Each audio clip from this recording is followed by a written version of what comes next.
এবার সাহসী দেশপ্রেমিক নূরের মুক্তি দাবি জার্মানির সাবেক রাষ্ট্রদূতের। প্রিয় দর্শক, সম্পূর্ণ ভিডিওটি দেখতে থাকুন। গণঅধিকার পরিষদের সভাপতি নুরুল হক নূরের মুক্তির দাবি করেছেন বাংলাদেশে নিযুক্ত জার্মানির সাবেক রাষ্ট্রদূত পিটার ফারেনহোল্ডেস।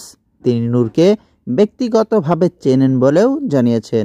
সামাজিক যোগাযোগ মাধ্যম এক্স, আগের টুইটার, পিটার ফারেনহোল্ডেস লিখেছেন, আমি অতিলম্বে নুরুল হক নূরের মুক্তির দাবি জানাচ্ছি।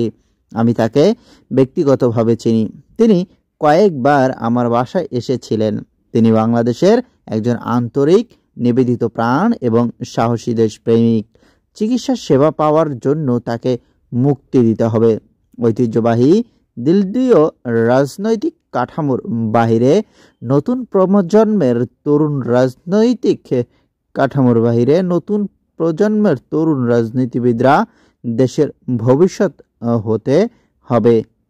উক্ত পোস্টে নূরের সাথে নিজের একটি ছবি পোস্ট করেছেন জার্মানির সাবেক রাষ্ট্রদূত পিটার ফারেনহোল্ডেস। প্রিয় দর্শক, এই যে ভিপি নুরুল হক নূরের উপর যে নির্যাতন চালানো হচ্ছে, এটা কতটুকু সঠিক বলে আপনি মনে করছেন তা কমেন্টে লিখতে ভুলবেন না।